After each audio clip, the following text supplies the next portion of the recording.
मैं जमाल अरपन मऊ उत्तर प्रदेश व्यापार मंडल के उपाध्यक्ष, जिला उपाध्यक्ष के और मऊ के एक व्यापारी के हैसियत से आज आप लोग के साथ रूबरू हो रहा हूँ। क्या दिक्कतें आ रही हैं व्यापारियों को? क्या दिक्कतें आ रही हैं? व्यापारियों की जो समस्याएं हैं उस समस्याओं को लेके ये बहुत ज़रूरी था कि हम प्रशासन को और ख़ास तौर से सरकार को ये अवगत कराएं कि हमारा जो कारोबार है और हमारे कारोबार से जो व्यापार से जुड़े हुए जो लोग हैं उनका जीवन यापन कैसे फिर से शुरू हो नए तरीके से। जैसा कि कल प्रधानमंत्री जी का एक स्टेटमेंट आया था, देश के नाम संबोधन में उन्होंने कहा था कि भारत को आत्मनिर्भर बनाना है। तो उस आत्मनिर्भर की कड़ी जो है उस शुरुआत कैसे हो, तो इस बात पे विचार होना चाहिए। और इस महामारी के दौर में मैं समझता हूँ कि जिस हिसाब से गवर्नमेंट या प्रशासन कदम अपना बढ़ा रहा है वो हमारे किसी भी कारोबार के लिए वो उचित नहीं है अभी फ़िलहाल। इसलिए कि आप कहीं कुछ कोई दुकानें चालू करा दे रहे हैं, कहीं कोई दुकानें चालू करा दे रहे हैं। तो मेरा मानना ये है कि अगर आप पूरा मऊ क्यों नहीं खुल जाए, आप पूरे मऊ की सभी दुकानें ओपन कर दें, लेकिन जो यहाँ का मेन कारोबार है, जो यहाँ का मेन बिजनेस है साड़ियों का, अगर वो पटरी पे नहीं आता है तो बाकी कारोबार खुलने का कोई औचित्य नहीं है। इसलिए कि हमारे यहाँ जो साड़ी का कारोबार होता है, जो साड़ी का व्यापार होता है, तो उससे जुड़ा हुआ या साड़ी का व्यापारी हो चाहे वहाँ यहाँ का बुनकर हो, यही बुनकर जाके यही व्यापारी जाके ठेले से सब्जी भी खरीदता है, यही बुनकर यही व्यापारी जाके दूसरी दुकानों से सामान खरीदता है, यही बुनकर जाकर रेहड़ी वालों से भी सामान खरीदता है, यही बुनकर यही व्यापारी जाके और ऊंची दुकानों से भी सामान खरीदता है। तो जब यही बुनकर और यही व्यापारी परेशान रहेगा तो बाकी दुकानें आप खोल देंगे तो क्या वो दुकानें चलेंगी? नहीं चलेंगी। तो सरकार को इस बात पे विचार करना चाहिए कि कैसे हम आर्थिक स्थिति को सुदृढ़ करें, दुरुस्त करें। अगर हमारे पीएम प्रधानमंत्री जी ये कह रहे हैं कि देश को कम कोरोना महामारी के साथ साथ आत्मनिर्भर बनाना है, तो उसके लिए सबसे बड़ी चीज़ ये है, मैं ये कहूँगा कि आप स्वाभिमान जो लोगों का है उसको बनाए रखने के लिए उनका कम से कम ऐसा हेल्प हो कि वो अपने कारोबार पे आगे बढ़ जाएं। हेल्प किस टाइप की? हम अभी तक जो गवर्नमेंट की जो इमदाद जो मदद आती है, जो हेल्प आती है, वो एक तरह से होती है कि आप लीजिए अपना खर्चा चलाइए। नहीं, हम लोग ये नहीं चाहते। मऊ का व्यापारी, मैं ऐसे मऊ की बात कर रहा हूँ कि मऊ का व्यापारी हो, व्यापारी तबका हो, चाहे मऊ का बुनकर तबका हो, ये दोनों तबके ऐसे हैं कि जो बहुत खुददार है, वो हाथ फैलाने नहीं जाएंगे, चाहे वो सरकार हो, चाहे पब्लिक हो, चाहे कोई भी हो। ये हमारी खुददारी है, चाहे हमारे साथ बुनकरों की हो, चाहे हमारे साथ व्यापारियों की हो। ये हमारे व्यापारी, हमारे बुनकर खुददार कौम है। जो साड़ी बनाने वाले व्यापारी हैं या उनसे जुड़े हुए जो बुनकर हैं, हमको मदद नहीं चाहिए सरकार की, हमको लोन नहीं चाहिए, हमको किसी तरह का उधारी नहीं चाहिए। क्या चाहते हैं कि जिस तरीके से यूपी हैंडलूम और यूपी का कारपोरेशन जो था, तो उस तरीके से आप चाहते हैं कि सरकार आपके तैयार माल को खरीदे, हाँ, ताकि आप खड़े हो सकें। जी जी, मैं ये चाहता हूँ। अगर उत्तर प्रदेश को वाकई अगर हमारे मुख्यमंत्री योगी जी चाहते हैं कि हम उत्तर प्रदेश को बहुत तेज़ी से डेवलप कर लें और फिर अपनी जगह पे लाके खड़ा करें, तो सबसे पहला उनका यही टारगेट लेना होगा कि 75 जो ज़िले हैं हमारे उत्तर प्रदेश में, और उन 75 ज़िलों में उन्होंने एक बड़ी स्कीम अच्छी लाई थी, वन डिस्ट्रिक्ट वन प्रोडक्ट की, ODOP की। उस स्कीम को फिर से विचार करने की ज़रूरत है, उस स्कीम पर मंथन करने की ज़रूरत है। उस स्कीम के तहत जितने उत्तर प्रदेश के ज़िले हैं, हर ज़िले में 200 करोड़ रुपए का पैकेज सरकार को देना चाहिए।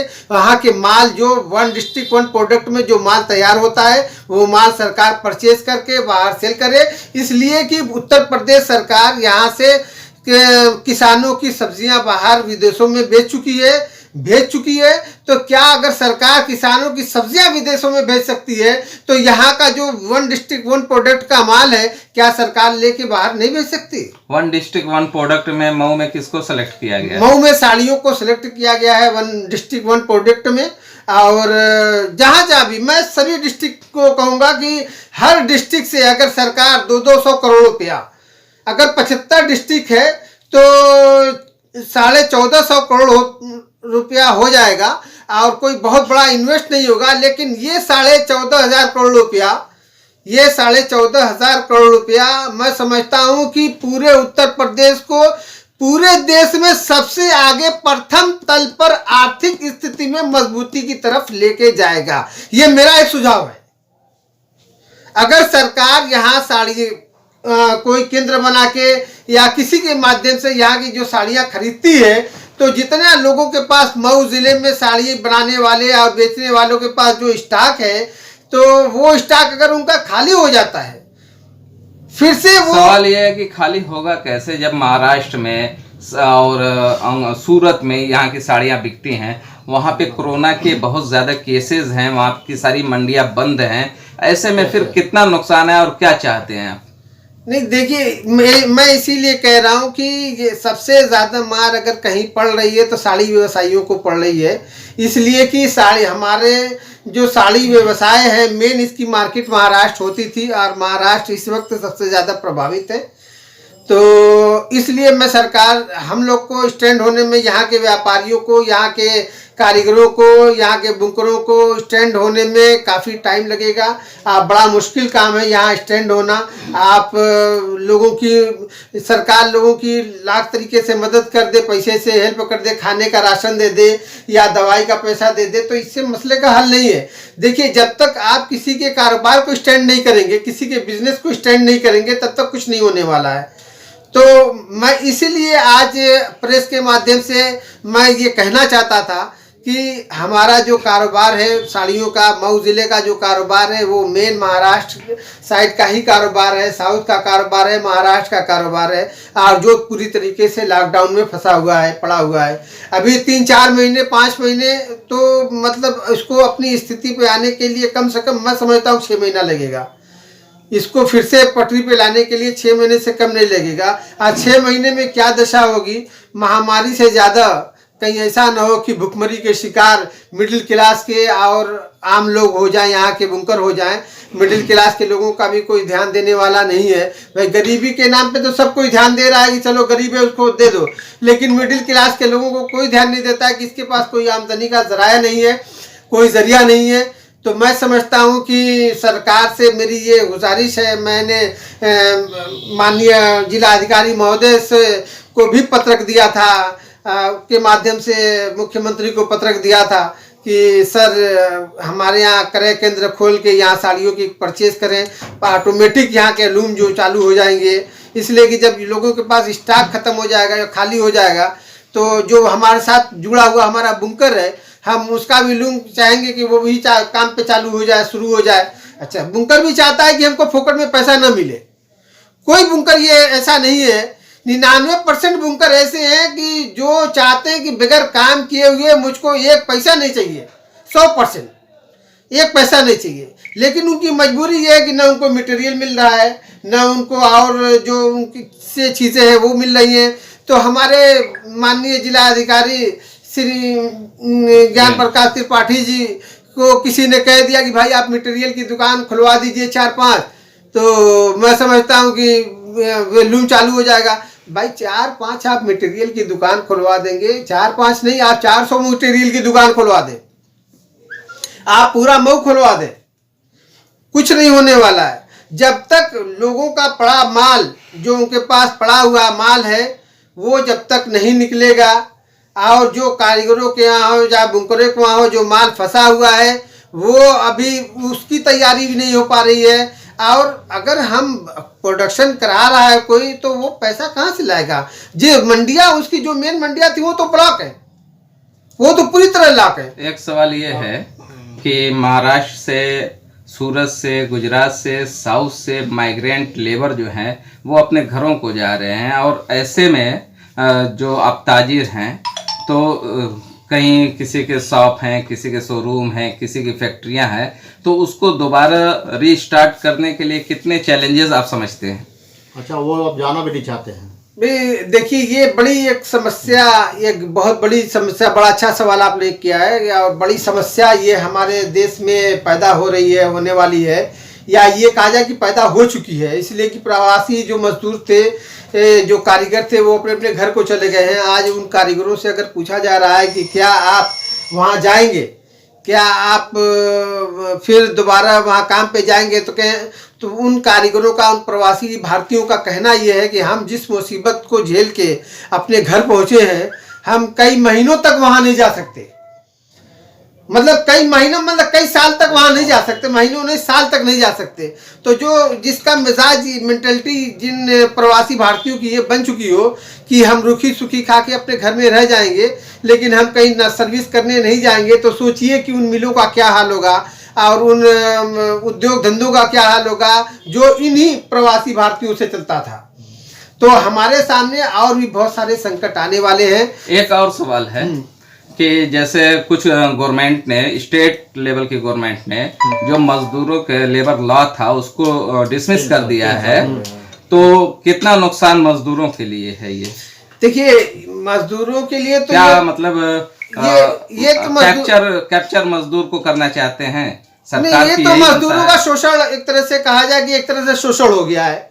बधुआ मजदूर जैसे होते थे, वो बधुआ मजदूरी का एक सिस्टम फिर से लागू हो रहा है। तो मैं नहीं समझता हूँ कि किसी आर्थिक स्थिति को सुधार के लिए, आर्थिक स्थिति सुधार के लिए मजदूरों पे जुल्म किया जाए। ये जुल्म है, मजदूरों पे जुल्म किया जाए, इस तरह से उनके अधिकारों को छीन लिया जाए, तो ये कहीं से भी दुरुस्त नहीं है। मैं इसके हक में नहीं हूँ कि मजदूरों का अधिकार छीना जाए। ये कानून गलत बनाया गया है। कानून गलत नहीं बनाया गया है, कानून में जो रद्दबदल किया गया है, कानून बनाया कोई नहीं गया है, कानून में कुछ बदलाव किया गया है, कुछ कानून को बैंड कर रोक दिया, फ्रीज कर दिया गया, रोक दिया गया है उसमें।